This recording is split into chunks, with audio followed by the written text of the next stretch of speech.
नाज़रीन, पुलिस का धावा, मुजाहिरीन पर वहशियाना तशद्दुद और आंसू गैस की शेलिंग। भारत को अपने सबसे बड़े दिन पर बदतरीन शर्मिंदगी का सामना है। मोदी की जिद ने भारतीय यौम जमहूरिया का हुलिया बिगाड़ दिया। दिल्ली की सड़कें मैदान जंग का मंजर पेश करती रहीं, आज़ादी के नारे गूंजते रहे। भारतीय किसानों की तहरीक ने पूरे भारत को हिलाकर रख दिया है। इंडिया के दिल दिल्ली और दिल्ली के दिल लाल किले पर खालिस्तान का झंडा लहराया गया। दिल्ली के सड़कों पर दिन भर ट्रैक्टर परेड होती रही।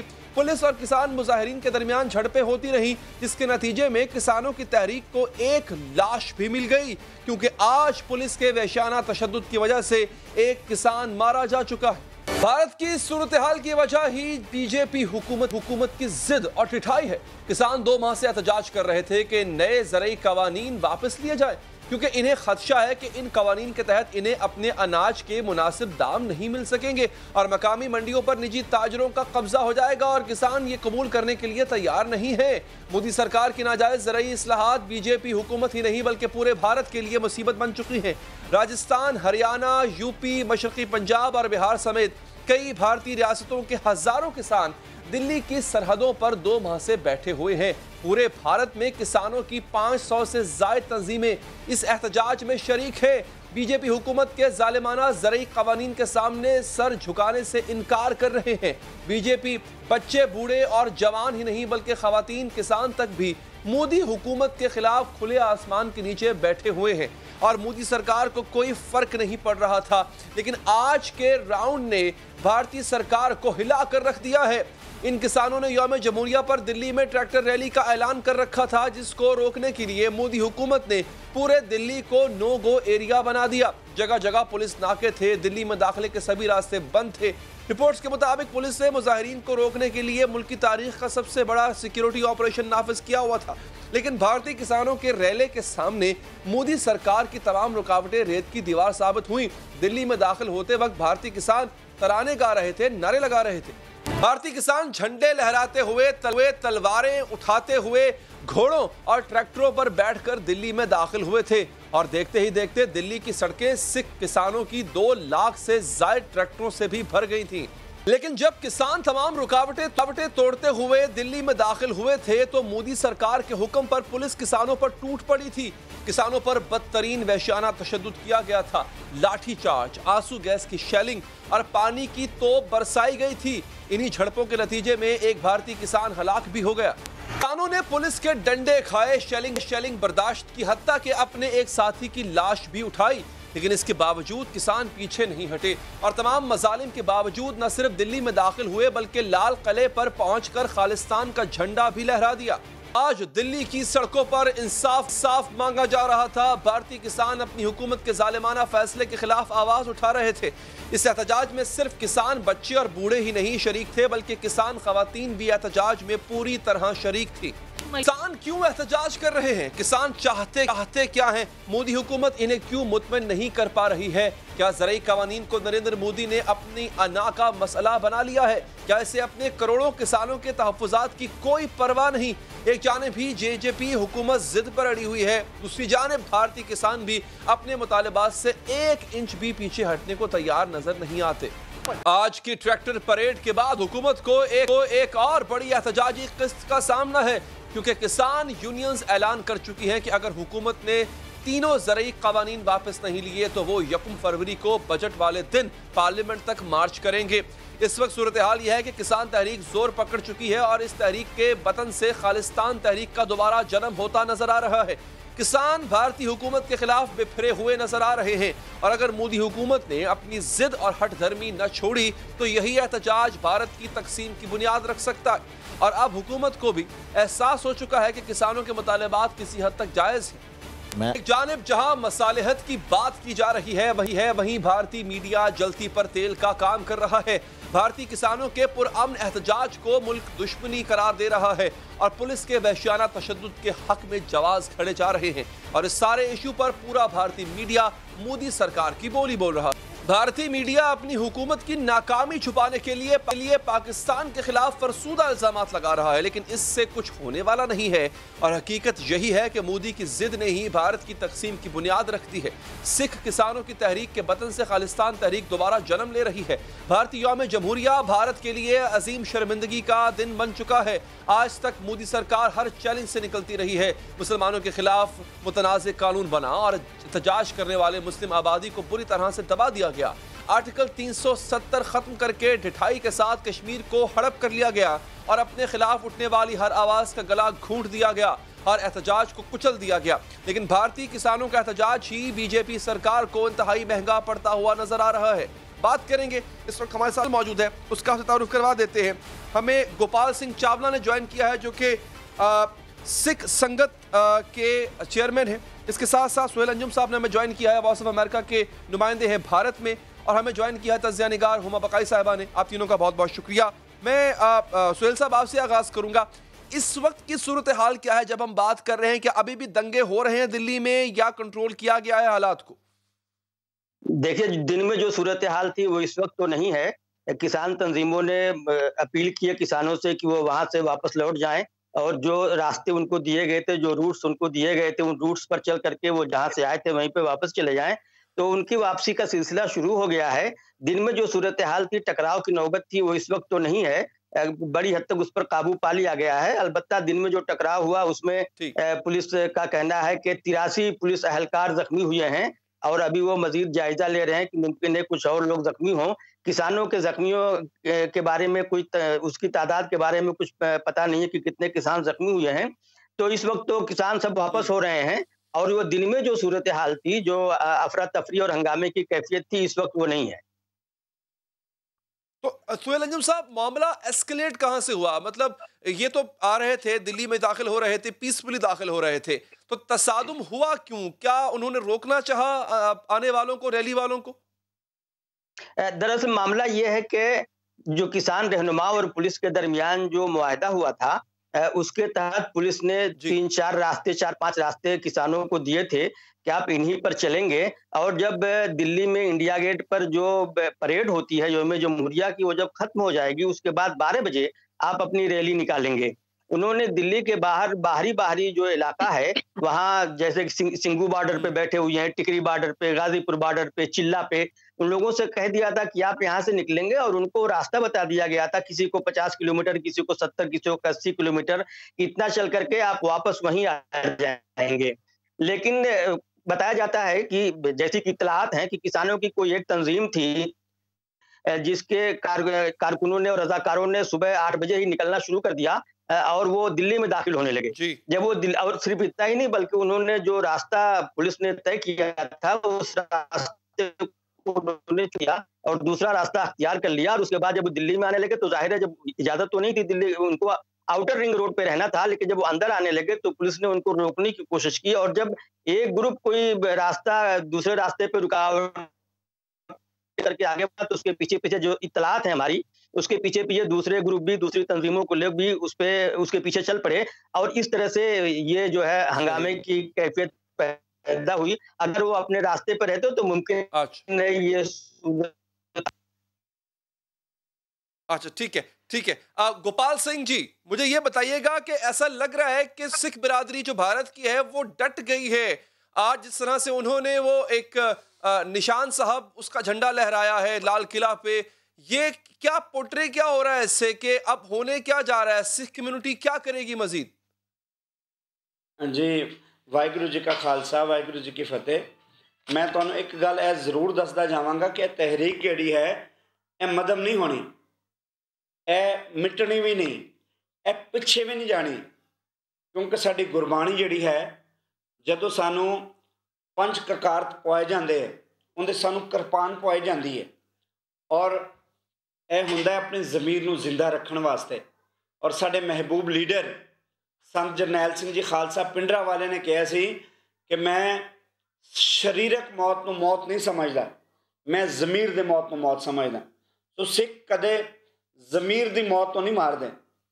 अज साडे खालसा झंडा लहराण वास्ते लाल किले दे उत्ते एक मुंडे दे दिमाग 'च फैर मारिया गया, ਉਹਦੇ ਤੋਂ ਬਾਅਦ ਕਈ ਸ਼ਹੀਦ ਹੋਏ ਨੇ, ਮੀਡੀਆ ਨੇ ਨਹੀਂ ਵਿਖਾਏ, ਪਰ ਇਹ ਸਾਡੇ ਵਾਸਤੇ ਗੱਲ ਹੀ ਕੋਈ ਨਹੀਂ, ਕਿਉਂਕਿ ਪੰਜਵੇਂ ਪਾਤਸ਼ਾਹ ਤੋਂ ਲੈ ਕੇ ਅੱਜ ਦਿਨ ਤੱਕ, ਅੱਜ ਸਾਡੇ ਉਹਨਾਂ ਵੀਰਾਂ ਦੇ ਤੱਕ ਅਸੀਂ ਸ਼ਹੀਦੀਆਂ ਪ੍ਰਾਪਤ ਕਰ ਰਹੇ ਹਾਂ। ਅਸੀਂ ਕਦੇ ਪਿੱਛੇ ਨਹੀਂ ਜਾ ਸਕਦੇ। ਸਾਡੀ ਜੰਗ ਜਿਹੜੀ ਹੈ ਉਹ ਹਿੰਦੂਆਂ ਨਾਲ ਨਹੀਂ ਹੈ, ਸਾਡੀ ਜੰਗ ਜਿਹੜੀ ਹੈ ਉਹ ਮੁਸਲਮਾਨਾਂ ਨਾਲ ਨਹੀਂ ਹੈ, ਸਾਡੀ ਜੰਗ ਜਿਹੜੀ ਹੈ ਉਹ ਕ੍ਰਿਸਚਨਾਂ ਨਾਲ ਨਹੀਂ ਹੈ, ਸਾਡੀ ਜੰਗ ਜਿਹੜੀ ਹੈ ਉਹ ਜ਼ੁਲਮ ਨਾਲ। ਔਰ ਜ਼ੁਲਮ ਨਾਲ ਜਿਹੜੀ ਜੰਗ ਹੈ ਇਹ ਖਾਲਸਾ ਕੌਮ ਨੇ ਲੜਦੇ ਰਹਿਣਾ ਔਰ ਉਹਨੂੰ ਫਤਹ ਕਰਕੇ ਰਹਿਣਾ, नहीं तो मर जाना है। ठीक, क्योंकि तारीख सानू कहती है कि हर तंज किया जाए, हर ताना दिया जाए, कुछ भी हो अब हद अदब में ना रहा जाए। तारीख ने दिया है कौमों को यही पैगाम, हक मांगना तौहीन है, हक छीन लिया जाए। इस टाइम मोदी नहीं और मूजी बच चुके हैं। गोपाल सिंह जी को और भी सवाल मैं आपसे करूंगा। हुमा बकाई साहबा ने भी हमें ज्वाइन किया। हुमा साहबा बहुत शुक्रिया आपके कीमती वक्त का।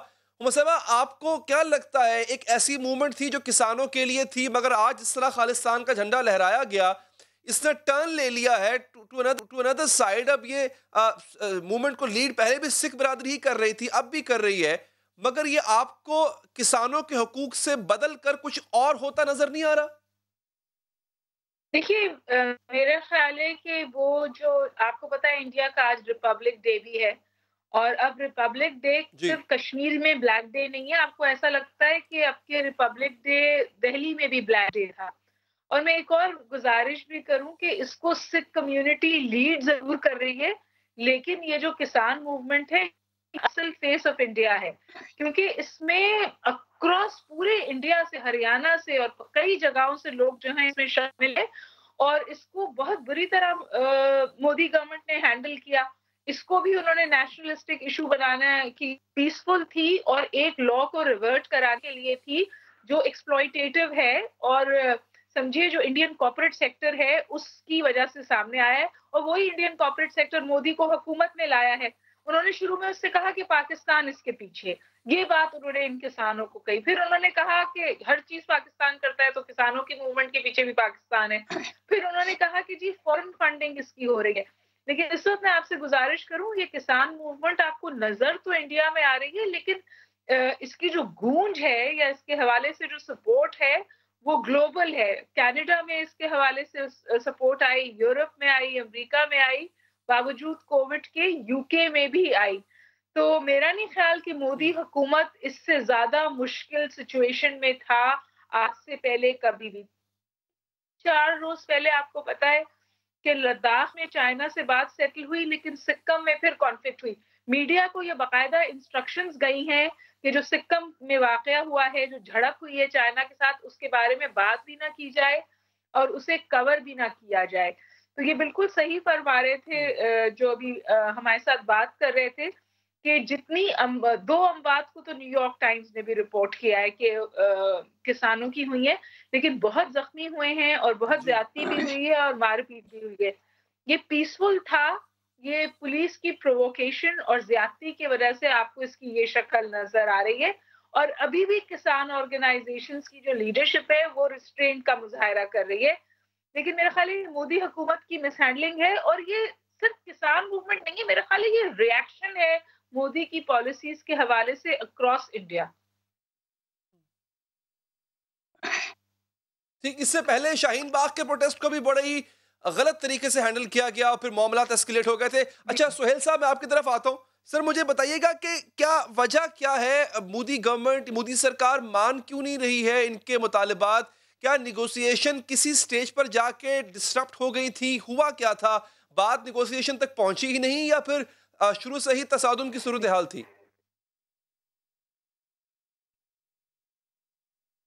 नहीं, शुरू से तसादुम की सूरत हाल नहीं थी। मोदी हुकूमत का कहना है कि हमने जो 3 कवानीन बनाए हैं, इनसे ज़रूरी शोबे में इस्लाहात का अमल शुरू होगा और इससे किसानों को बहुत फ़ायदा होगा। वो किसान जो मंडियों में ले जा करके अपनी अजनास फरोख्त करते थे, उनको मौका मिलेगा कि वो प्राइवेट लोगों को भी अपनी अजनास फरोख्त कर सकें। लेकिन किसानों का कहना है कि ये हमारे हक में नहीं है, हमारे खिलाफ है और इससे हमें नुकसान होगा। इससे एक तो ज़रूरी शोबे पे कारपोरेट सेक्टर का कब्जा हो जाएगा, दूसरे यह है कि कॉन्ट्रैक्ट फार्मिंग शुरू हो जाएगी और जहाँ जहाँ कॉन्ट्रैक्ट फार्मिंग है वहाँ किसानों का नुकसान होता है। तो बातचीत तो शुरू से जारी थी, 11 अदवार की बातचीत हो चुकी है। इससे पहले जो गुफ्तगू हुई थी उसके पहले वाली में गवर्नमेंट ने ये पेशकश रखी थी। पहले तो गवर्नमेंट ये कहती रही कि हम क्लास वाइज जो तीनों कवानीन हैं उन पर क्लास वाइज गुफ्तगू हम करेंगे, दफा के हिसाब से गुफ्तगू करेंगे और जहां आपको लगे उसमें हम तरमीम करने को तैयार हैं। लेकिन किसानों का मुतालबा है बिल्कुल आउटराइटली कि नहीं, आप इसको जो है तीनों कवानीन को रिपील कीजिए, इनको खत्म कीजिए। जब तक कि आप इसको खत्म नहीं करेंगे हमारा एहतजाज जारी रहेगा। गवर्नमेंट ने इस बीच में ये पेशकश की कि हम 1 साल या 1.5 साल तक के लिए इसको तात्तुल में डाल देते हैं, मुअत्तल कर देते हैं और इस बीच में देखते हैं। इसी दरमियान मामला सुप्रीम कोर्ट में भी गया था, तो सुप्रीम कोर्ट ने एक कमेटी 4 अरकान की एक कमेटी बना दी थी, जिसमें से एक रुकन ने दूसरे दिन अपने आप को उस कमेटी से अलग कर लिया, ये कहते हुए कि मैं किसानों और पंजाब के मफादात के खिलाफ नहीं जाऊंगा। तो वो 3 मेंबरान की वो कमेटी रह गई है। उस कमेटी ने पिछले दिनों अपनी मीटिंग की, लेकिन किसानों का कहना है कि आप तीनों का बहुत बहुत शुक्रिया कि आपने वक्त निकाला। नाज़रीन, वक्फे के बाद हम आएंगे 2 अहम स्टोरीज की जानिब। एक जानिब तो लाहौर के अंदर भत्ताखोरों के खिलाफ ऑपरेशन जारी है, लेकिन जो हुकूमत ऑपरेशन कर रही है उसके अपने ही हलकों में ऐसे कब्जा माफियाज निकल कर सामने आ रहे हैं कि क्या हुकूमत उनके खिलाफ भी कार्रवाई करेगी। इसके साथ साथ कराची में एक ऐसी भयानक दास्तान है, एक लड़की की जान बच सकती थी, वो बिस्तरे मर्ग पर थी मगर अस्पताल वालों को 5 लाख रुपए चाहिए थे, उसकी जान बच जाती अगर वो अपना काम कर लेते। इन दोनों पर बात करेंगे वक्फे के बाद। नाज़रीन, हुकूमत करप्शन और कब्जा माफिया के खिलाफ डटी हुई है। सरकारी जमीनों पर कब्जे छुड़ाए जा रहे हैं, मुकदमात दर्ज हो रहे हैं। हुकूमत कब्जों में मुलव्विस सियासी अफराद के नाम भी सामने ला रही है। कमी सिर्फ एक है और वो ये है कि जिन अफराद के बारे में हुकूमत यकीन दिलाती है कि ये लोग सरकारी जमीनों पर कब्जे करते हैं, गैर कानूनी तामीरात करते हैं, जमीनों में घपले करते हैं, मुकदमात के बावजूद ये लोग कानून की गिरफ्त से दूर हैं। गुज़िश्ता रोज पंजाब हुकूमत की तर्जुमान फिरदौस आशिक अवान ने कब्जा माफिया के खिलाफ ऑपरेशन पर प्रेस कॉन्फ्रेंस करते हुए कहा था कि पंजाब में कब्जा माफिया के खिलाफ ऑपरेशन जारी रहेगा। इस ऑपरेशन के तहत अरबों रुपए के सरकारी जमीन वागुजार कराई जा चुकी है। उन्होंने इल्जाम लगाया था कि सरकारी जमीनों पर कब्जे करने वाले अफराद को सियासी पुष्टपनाही हासिल है। इस दावे के हक में उन्होंने कब्जों में मुलव्विस मुस्लिम लीग नवाज के रहनुमाओं पर मुकदमात की एक फहरिस्त भी पेश की थी। बदकिस्मती से जब आप इसकी प्रोबिंग करते हैं और एनालिसिस करते हैं तो हर सफा जो है उसके अंदर PMLN के किसी MPA, किसी MNA और किसी अहम ओहदेदार का नाम ही आता है। जब से ये पंजाब के अंदर मुख्तलिफ अदवार में हुकूमतों के मजे लूटते रहे हैं जी, वो शाही खानदान जो था वो अपने दरबारियों और हवारियों को सरकारी जमीनें निछावर किया करता था। इस फहरिस्त में शामिल अफराद पर जमीनों पर कब्जे और गैर कानूनी अलॉटमेंट के इल्जामात हैं। फहरिस्त में मुस्लिम लीग नवाज के साबिक वफाकी वजीर ख्वाजा आसिफ, MNA जावेद लतीफ, MPA सैफुल मलूक खोखर और मियां नसीर शामिल हैं, जबकि नून लीग के गुलाम दस्तगीर, MPA सुहेल शौकत भट्ट, राना मुबशर के फ्रंट मैनों के नामों के अलावा MNA मोहसिन शाहनवाज रांझा, दानियाल अजीज, साबिक MPA वहीद गुल के फ्रंट मैनों के नाम भी शामिल हैं। हुकूमती फहरिस्त के मुताबिक मलिक सैफुल मलूक खोखर पर लाहौर में 226 कनाल अराजी पर कब्जे के इल्जामात में 2 मुकदमात दर्ज हैं। MPA मियां नसीर अहमद के खिलाफ भी 12 कनाल जमीन की खरीदो फरोख्त में हेरा फेरी के इल्जाम में मुकदमा दर्ज है। साबिक MPA वहीद गुल पर मुबैना फ्रंटमैन मोहम्मद तारिक और नसरुल्लाह के जरिए सरकारी अराजी पर कब्जों के मुकदमात हैं। MNA राना मुबशर पर मुबैना फ्रंटमैन मोहम्मद बूटा के जरिए 64 कनाल सरकारी अराजी पर कब्जे का मुकदमा दर्ज है। MNA सुहेल शौकत भट्ट पर मुबैना फ्रंटमैन अशरफ भट्ट के जरिए सरकारी जमीन पर गैर कानूनी पेट्रोल पंप बनाने का मुकदमा है। MNA मियां जावेद लतीफ पर शेखुपुरा में गैर कानूनी वैगन स्टैंड बनाने का इल्जाम है। मुस्लिम लीग नवाज के MNA खुर्रम दस्तगीर के वालिद गुलाम दस्तगीर पर भी सरकारी अराजी पर गैर कानूनी पेट्रोल पंप बनाने का इल्जाम है, जबकि जिलाई काउंसिल की 1 कनाल जमीन पर नाजायज कब्जे के इल्जाम पर भी गुलाम दस्तगीर के खिलाफ मुकदमा दर्ज है। 62 कनाल अराजी पर गैर कानूनी तामीरात और सरकारी जमीन पर कब्जे के इल्जाम पर साबिक वफाकी वजीर ख्वाजा आसिफ, उनकी अहलिया और उनके बेटे पर भी एक FIR काटी जा चुकी है। इसी हुकूमती फहरिस्त में मुस्लिम लीग नवाज के सीनियर रहनुमा जावेद हाशमी का भी नाम है, जिसके मुताबिक उन्होंने अपने फ्रंटमैन के जरिए महकमा औकाफ की 60 एकड़ ज़रूरी जमीन पर कब्जा कराया, जबकि MNA मोहसिन शाहनवाज रांझा पर 1500 कनाल सरकारी अराजी का मुकदमा दर्ज है और साबिक वजीर मुमलिकत दानियाल अजीज पर 2400 कनाल सरकारी अराजी पर कब्जे का मुकदमा है। इन अफराद के अलावा भी मुस्लिम लीग नून के कई साबिक MNAs, MPA, साबिक नाजिम और UC चेयरमैनों के नाम भी शामिल हैं। लेकिन सवाल यह है कि अगर ये लोग प्रॉपर्टी पर कब्जों में मुलव्वस हैं तो फिर हुकूमत जानते बूझते इन पर हाथ क्यों नहीं डालती? और यही नहीं बल्कि हुकूमत की तो अपनी सफों में भी काली भेड़ें निकल आई। हुकूमत के अपने अवामी नुमाइंदों के खिलाफ अराजी कब्जों के मुकदमात दर्ज हो चुके हैं।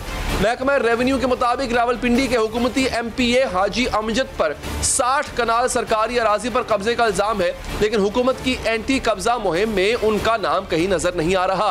यही नहीं बल्कि आज ही की खबर है कि PTI पंजाब हुकूमत में 75 अरब रुपए से जायद की माली बेज़ाब्तगी सामने आ चुकी है। सिटी 42 की खबर के मुताबिक ऑडिटर जनरल पाकिस्तान की ऑडिट रिपोर्ट में इंकशाफ हुआ है कि तहरीक इंसाफ के गुज़िश्ता माली साल में 75 अरब रुपए से जायद की माली बेज़ाब्तगियों और बेकायदगियां हुई हैं। रिपोर्ट में तरक्याती मंसूबों के फंड्स में खुर्द-बुर्द और इजाफी अखराजात के नाम पर फ्रॉड का इंकशाफ किया गया। गुज़िश्ता माह भी ऑडिटर जनरल ने अपनी रिपोर्ट में बताया था कि गुज़िश्ता माली साल में दानिश स्कूल्स में 11 अरब 39 करोड़ रुपए का फ्रॉड और बेज़ाब्तगियां पाई गई हैं। ऑडिटर जनरल पाकिस्तान की रिपोर्ट तहरीक इंसाफ की हुकूमत के दौर की ही है।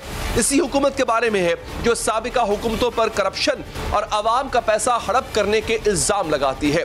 तो क्या तहरीक इंसाफ अपने गिरेबान में भी झांकने की कोशिश करेगी? इसी पर बात करते हैं पंजाब की माफी बराए इत्तलात फिरदौस आशिक अवान साहिबा से। डॉक्टर साहबा शुक्रिया आपके वक्त का। डॉक्टर साहबा, ये तमाम लोग इनके खिलाफ आपने कार्रवाई की, बहुत अच्छी बात है। आपने जमीनों को वागुजार कराना शुरू किया, बहुत अच्छी बात है। लेकिन जो कल कब्जा माफिया थे वो आज भी हैं, वो आइंदा भी यही काम करेंगे। गिरफ्तार क्यों नहीं किया जाता इनको? बिस्मिल्लाहिर्रहमानिर्रहीम। हैदर, सबसे पहले तो मैं शुक्रिया अदा करती हूँ आपका। देखिए, उस्मान बुज़दार साहब वज़ीर आज़म इमरान खान की हदायत के मुताबिक पंजाब के अंदर वो नामुमकिन को मुमकिन बनाने में मसरूफ़ अमल हैं और कब्ज़ा माफिया को ललकार के वो काम कर रहे हैं जो बड़े बड़े तुरखाम भी ना कर सके। अब वो तुरम खान होते हुए जो यहाँ पे दावेदार थे, वो हकीकत सामने आ गई कि उन्होंने सिर्फ कब्ज़ा ग्रुपों की पजीराई की, पुश्तपनाई की, उनको दरबारियों को, हवारियों को सरकारी ज़मीनें और वसाइल जो है वो नजराने के तौर पे पेश किए और गठजोड़ इंतज़ामिया के साथ मिल के उस सियासत के अंदर जो अफराद थे उन्होंने लेकिन लोकसभा अवाम इंतजार कर रही है कि ऐसे लोगों को गिरफ्तार कब किया जाएगा? काम को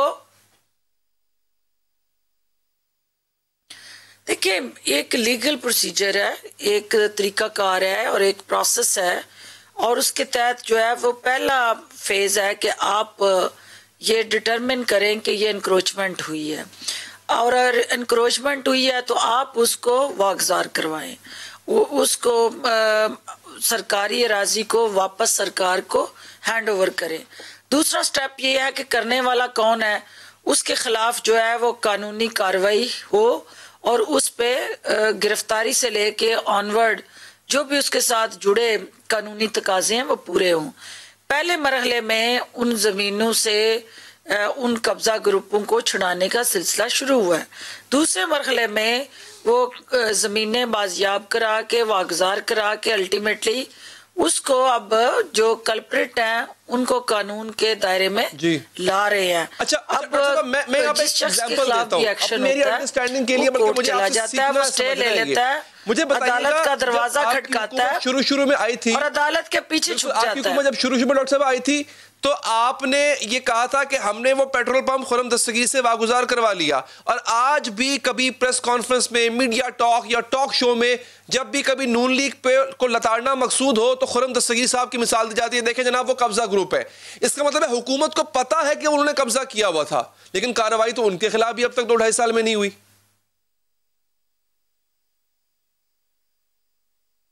देखिए, उसमें कार्रवाई हुई है, FIR दर्ज हुई और ये मेरे सामने वो लिस्ट पड़ी है, उसके अंदर उनके ऊपर जो FIR एंटी करप्शन में पर्चा हुआ। अब आपको भी पता है, आपकी अदालती सिस्टम और ओवरऑल जो हमारा वीक प्रोसिक्यूशन है उसका फ़ायदा मुल्ज़मान उठाते हैं। और यहाँ कत्ल के केसेस में भी लोगों की ज़मानतें होती रही हैं। और ये एक ऐसा अमल है जिसको आप एक मौसर रिफॉर्म्स के ज़रिए कानून को ताकत दे के इन्वेस्टिगेशन और प्रोसिक्यूशन को मौसर बना के, मजबूत बना के इस प्रोसेस को अल्टीमेट एंड तक ले जा सकते हैं। वो भी चूंकि FIR दर्ज है, तो FIR के बाद किसी भी मुल्ज़म ने जब गिरफ्तारी से बचना है तो वो अदालत से रुजू करके अपने लिए वो अहकामात अदालती लेके आता है। और कानूनी तकाजे जहां पूरे होते हैं फिर पुलिस उसमें जाहिर है कानून के सामने बेबस FIR तो हाल ही में आपने जिन बदमाशों के खिलाफ कार्रवाई की, हमारी कमिटमेंट काम नहीं हुई। 60 FIR दर्ज थी उन कब्जा ग्रुपों के खिलाफ, लेकिन कुछ नहीं हुआ। अच्छा, मैं आखिरी सवाल डॉक्टर साहब आपसे, ये ठीक है आपको नून लीग के कई ऐसे लोग मिल गए जो कब्जा माफिया थे या इस तरह की कार्रवाई में मुलव्विस थे, ये आपके अपने भी एक हुकूमती रुकन है, पंजाब असम्बली के MPA हाजी अमजद साहब, इनके हवाले से भी रिपोर्ट जमा करवाई गई कि इन्होंने 60 कनाल सरकारी अराजी पर नाजायज कब्जा किया। आपको पता ही होगा पंजाब असम्बली में रिपोर्ट जमा कराई गई है, तो इनके खिलाफ भी कोई प्रेस कॉन्फ्रेंस डॉक्टर साहब होगी, फिर कार्रवाई होगी और इनकी भी गिरफ्तारी होगी। अली, पहली बात तो यह है कि no one is above the law, वो हमारी साफ में हो या अपोजिशन की साफ में, हर किसी को अवाम को जवाबदेह होना है और जवाबदेह होते हुए अपने अमाल का हिसाब देना है। प्राइम मिनिस्टर ऑफ पाकिस्तान जिस रियासत मदीना की रोल मॉडल की बात करते हैं, वहाँ हुक्मरान हमेशा अवाम को जवाबदेह हुआ है। तो यही वो अमल जो है पाकिस्तान तहरीक इंसाफ दोहरा रही है। आपने निशानदेही की है, मैं आपको यकीन दिलाती हूँ कि उनका ये ऐसा अमल जिसमें उन्होंने भी बहती गंगा में हाथ धोए होंगे, तो वो भी इस कानूनी कार्रवाई से नहीं बच सकेंगे। चलें डॉक्टर साहब, ठीक है, अगर तो आप इसके खिलाफ कार्रवाई होती है और ये सब्सटेंटिव कार्रवाई होती है तो फिर समझ में आएगा। बहुत बहुत शुक्रिया आपके कीमती वक्त का। आगे बढ़ते हैं नाजरीन, अनमोल जाने चली गई, बयानात भी आ गए, तकारीर भी कर दी गई, कानून साजी भी हो गई, लेकिन कराची में निजी अस्पतालों की सिमत दुरुस्त नहीं हो पाई है। वो अब भी इंसानी जान को पैसों में तोलने की रविश पर कायम है। इंसान की बजाय रुपए पैसे को अहमियत देने की रिवायत जारी रखे हुए हैं। कराची में एक बार फिर ऐसा ही तानिया पेश आया है, एक बार फिर पैसे को इंसानी जान पर फौकियत दी गई। हालिया अफसोसनाक वाकया कराची के इलाके सच्चल गोठ में पेश आया। जुम्मे की रात नाजिया नामी लड़की मोटरसाइकिल पर दुपट्टा आने की वजह से गिर गई और शदीद जख्मी हो गई। भाई इसे लेकर फौरी तौर पर सच्चल गोठ में ही कायम एक निजी अस्पताल ले गया, तो इसे मालूम हुआ यहाँ मालिज नहीं, यहाँ तो ताजर बैठे हैं, क्योंकि अस्पताल के अमले ने जख्मी नाजिया की मरहम पट्टी तो एक तरफ, इसे हाथ भी लगाने से इनकार कर दिया और मुतालबा किया कि पहले 5 लाख रुपए जमा कराएं फिर इलाज होगा।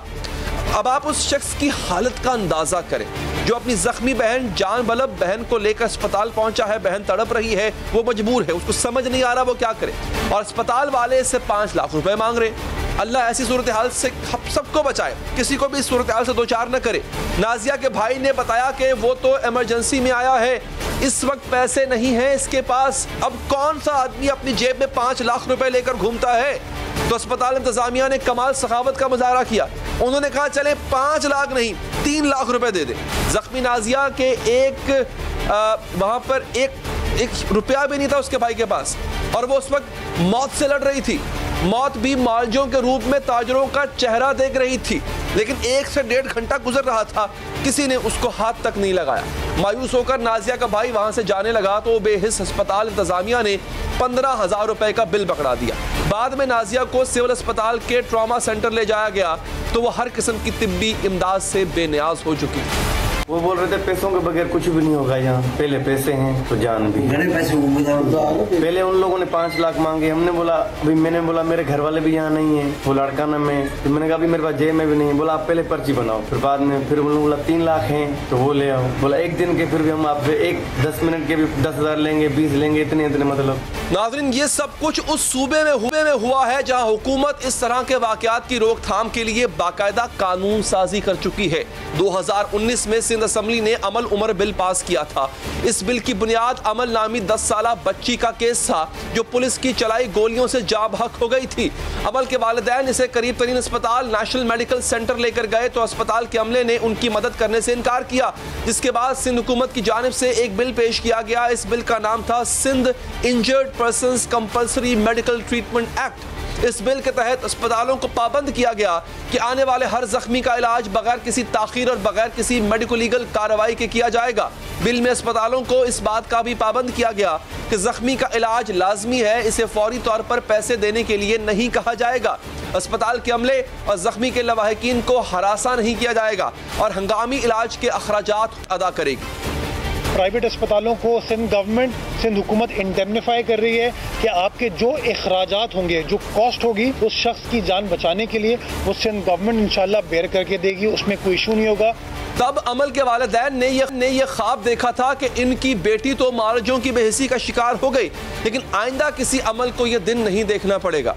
हमें लगता है कि एज पेरेंट्स हम ये कह भी सकते हैं कि ये हुकूमत की ही लैक थी जिसकी वजह से हम यहाँ पहुँचे और हम चाहते हैं कि कराची में हम बेहतरी देखें और अगर ये बेहतरी हमारी अमल की कुर्बानी से आनी है तो शायद हमारे लिए एक तसल्ली बख्श चीज़ होगी। लेकिन नाज़रीन, यहाँ पर सिर्फ साल बदले हैं, हालात अभी भी वैसे के वैसे।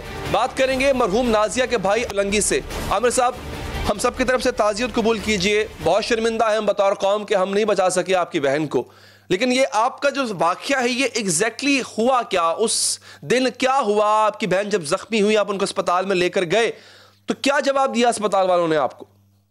सर, मैंने रश्के में अपनी बहन को डाला है, फिर वहाँ ले गया हूँ। जैसे ही पहुँचा है, जैसे ही मतलब मैंने अपनी बहन की हालत सीरियस देख के मैंने बोला नज़दीकी हॉस्पिटल है, मैंने कहा जब तक थोड़ा सा ट्रीटमेंट हो जाए कि जैसे आगे मैं कहीं कि देख लूँ कि अभी मेरी बहन सही है या नहीं।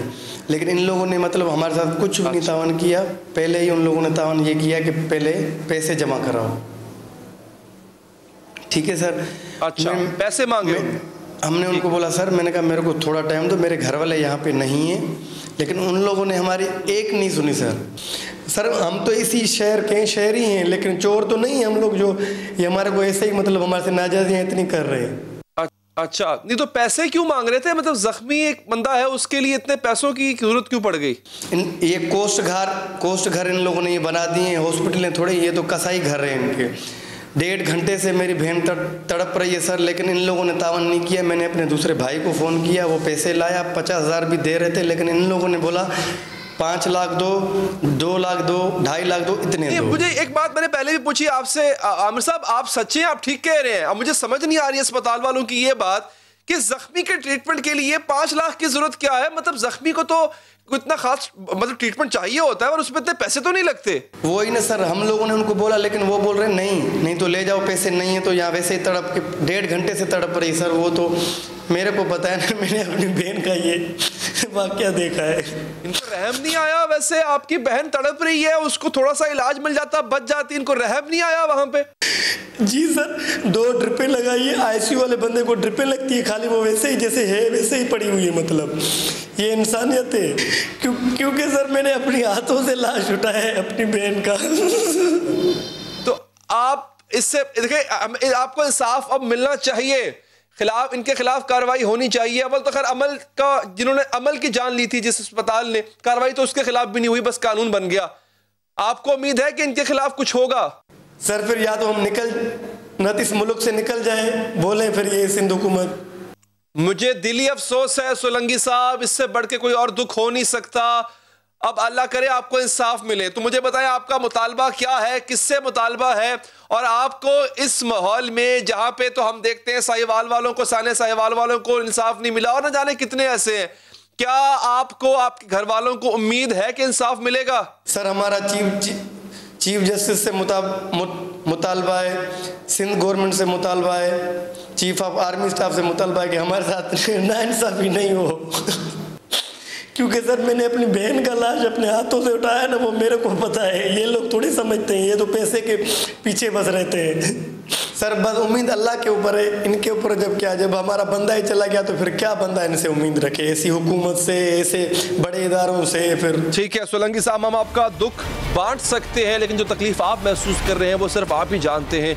अल्लाह करे आपको इंसाफ मिल जाए। बहुत बहुत शुक्रिया आपकी कीमती वक्त का। एक वक्फा है नाज़रीन, वक्फे के बाद आपको बताएंगे कि अमेरिका में जो हुकूमत बदली है, हुकूमत बदलने के साथ साथ क्या पॉलिसीज में भी तब्दीली आई है, वाकई ऐसा हुआ है? वक्फे के बाद बात नाज़रीन, अमेरिका में हुकूमत बदल गई है, सदर बदल गए हैं, उनकी इंतजामिया भी बदल गई है, लेकिन नहीं बदली तो चीन से अदावत नहीं बदली है। दोनों ममालिक के ताल्लुकात तनाव का शिकार पहले ही थे, लेकिन अब तनाज़ात फिर से बढ़ते नजर आ रहे हैं। सदर बाइडन ने चीन का नाम लेकर उसके खिलाफ कुछ इरादे जाहिर किए थे और अब चीनी सदर ने अमेरिका का भी नाम लिए बगैर कुछ बातें की हैं। वो बातें बज़ाहिर तो सादा सी मालूम होती है, लेकिन इनमें वाज़े तौर पर एक इंतबाह, एक धमकी मौजूद है। चीन के सदर शी जिनपिंग ने दुनिया में आजाद तिजारत की हिमायत की है। अमेरिका का नाम लिए बगैर उन्होंने कहा है कि सर्द जंग शुरू न की जाए। चीनी सदर ने दावोस के वर्ल्ड इकोनॉमिक फोरम से खिताब में कहा है कि दूसरों को धमकाने से दुनिया तकसीम हो गई और सूरत हाल महाज़ाराई की तरफ जा सकती है। चीनी सदर ने नाम नहीं लिया, लेकिन पूरी दुनिया का मीडिया कह रहा है कि उनका मुखातिब अमेरिका ही था और इसका ताल्लुक जो बाइडन के इस बयान से जोड़ा जा रहा है जब उन्होंने कहा था कि वो चीन के खिलाफ जमहूरी हुकूमतों का महाज बनाएंगे।